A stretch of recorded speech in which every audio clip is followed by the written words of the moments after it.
शुरुआत करते हैं पहली खबर के साथ, एक सवाल के साथ। सवाल यह है कि क्या हर मसले का हल हंगामा है?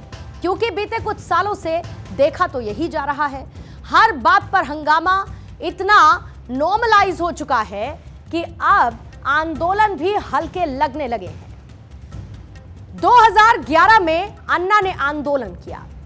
इस आंदोलन से जितने बदलाव नहीं आए, उससे ज्यादा नेताओं ने अपना करियर शुरू किया और वहीं से राजनीति में करियर बनाने वालों को एक शॉर्टकट भी मिला। वो शॉर्टकट था आंदोलन का।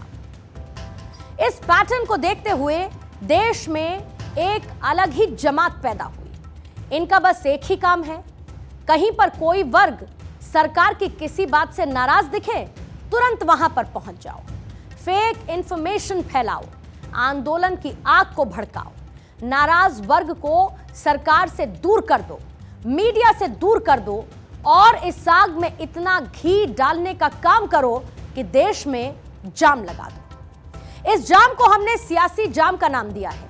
पहले इस जाम को कस्बे में लगाया गया, मजा नहीं आया तो एक हाईवे पर लगाया, फिर बात नहीं बनी तो अब पूरे देश में जाम लगाने की कोशिश की गई। ट्रक ड्राइवर्स की हड़ताल ताजा मामला है। फिलहाल 2020 से अगर हम शुरुआत करेंगे तो सबसे पहले 2020 में सीएए के खिलाफ लोगों को भड़काया गया। दिल्ली का एक पूरा इलाका टापू बना दिया गया, सड़क बंद कर दी गई। सरकार ने कहा कि कानून का ड्राफ्ट तो अभी आया तक नहीं, तो ये सब किसी लिए। सरकार जवाब देते देते थक गई, लेकिन आंदोलन जारी रहा। आम लोगों को दिक्कतें होती रहीं। फिर 2021 का किसान आंदोलन तो किसे याद नहीं होगा। NH24 पर किसानों के बीच आंदोलन जीवियों ने कच्चे घर बना लिए। इन घरों से राजनीतिक भाषणों की बरसात भी खूब हुई। आखिरकार सरकार को कानून भी वापस लेना पड़ा, तब जाकर एक हाईवे खोला जा सका।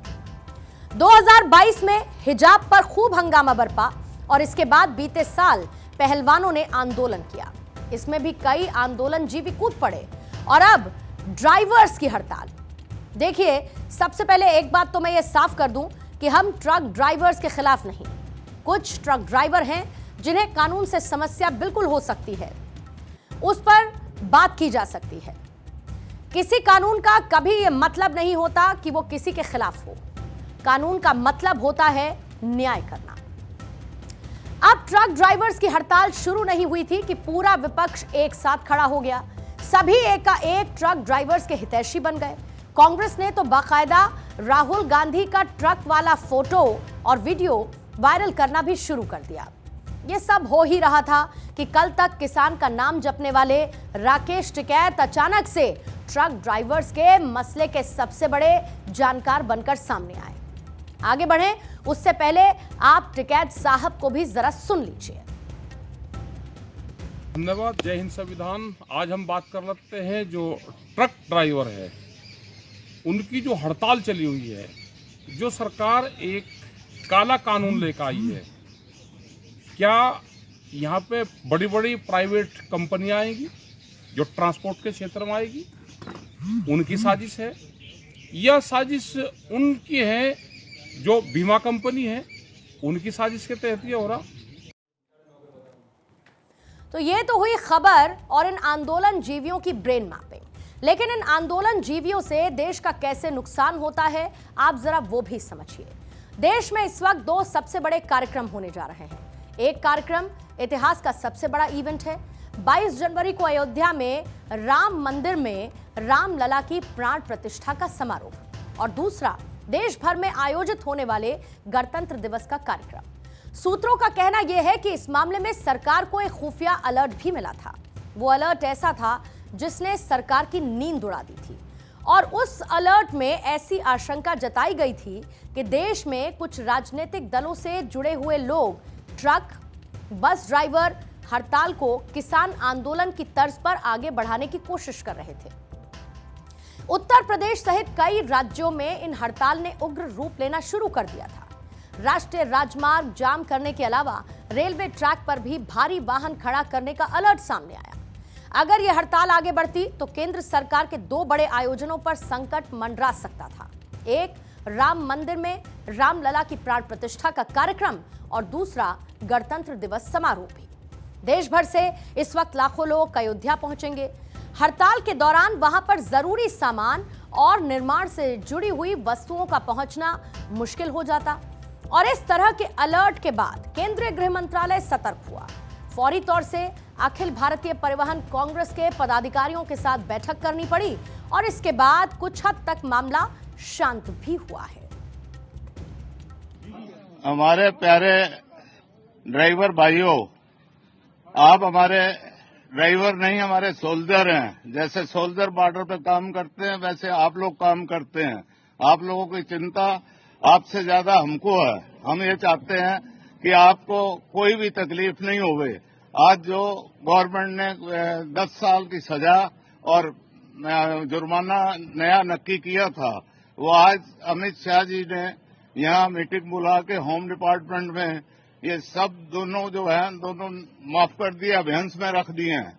और जब तक ये ऑल इंडिया मोटर ट्रांसपोर्ट से नेक्स्ट मीटिंग नहीं होगी, कोई भी लागू नहीं होंगे। मतलब हड़ताल काफी हद तक खत्म कर दी गई है, लेकिन अभी भी आंदोलनजीवी लगातार इस आंदोलन को भड़काने की कोशिश कर रहे हैं।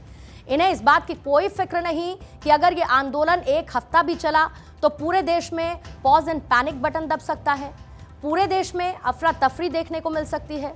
हमारे ट्रक ड्राइवर्स को भड़काने से हो सकता है कि आंदोलन जीवियों को थोड़ी बहुत फुटेज भी मिल जाए, लेकिन पूरा देश घुटनों पर आ सकता है। ऐसे में हमारी जिम्मेदारी बनती है कि आप तक सही खबर पहुंचाई जाए। सबसे पहले भ्रम पैदा करने वाले सवालों का जवाब आप सुन लीजिए। पहला सवाल आपके सामने रखती हूं। सवाल यह है कि क्या ट्रक ड्राइवर से होने वाले एक्सीडेंट्स में 10 लाख का जुर्माना देना होगा? इसका सीधा और सिंपल जवाब है नहीं। दूसरा सवाल यह है कि क्या ट्रक ड्राइवर से होने वाले एक्सीडेंट्स में 7 लाख का जुर्माना देना होगा? जवाब वही है, ऐसा बिल्कुल नहीं है। तीसरा सवाल यह है कि नए कानूनों में क्या ट्रक ड्राइवर्स के लिए कोई अलग कानून बना है? और इसका जवाब भी वही है, बिल्कुल नहीं। अब ट्रक ड्राइवर्स के बीच आंदोलन जीवियों की तरफ से फैलाई जा रही एक और फेक न्यूज का सच आप सुनिए। आंदोलन कर रहे ट्रक ड्राइवर्स ये कह रहे हैं उन्हें चिंता बस एक बात की है कि अगर गलती से या फिर कोई खुद ही ट्रक से भिड़ जाता है तो ऐसी स्थिति में हमें ही दोषी मानकर 10 लाख रुपए तक का जुर्माना भरना होगा। अब आप इसका भी सच सुन लीजिए। जिस नए कानून की बात हो रही है उसमें 2 सब सेक्शंस हैं। पहला 106 part 1, sub section part 1। Accident होने के बाद अगर व्यक्ति घायल को अस्पताल लेकर जाता है या फिर भीड़ के डर से वहां से निकलकर एक्सीडेंट की सूचना तुरंत पुलिस को दे देता है तो बीएनएस की धारा 106(1) लगेगी जो जमानती होगी और उसमें अधिकतम सजा 5 साल की होगी। दूसरा 106(2), अगर एक्सीडेंट होने के बाद व्यक्ति यहां से भाग जाता है और उसकी सूचना भी किसी को नहीं देता तो वो उस व्यक्ति की जान से भी खेल रहा है और कानून से भी। इस केस में उस पर बीएनएस की धारा 106(2) जो कि गैर जमानती होगी और 10 साल तक की सजा होगी, ये लागू रहेगी। दोनों ही मामलों में सजा को लेकर निर्णय कोर्ट करेगा। अब सवाल आता है फिर जुर्माना क्या होगा? तो इसका जवाब भी साफ है कि ये कोर्ट तय करेगा।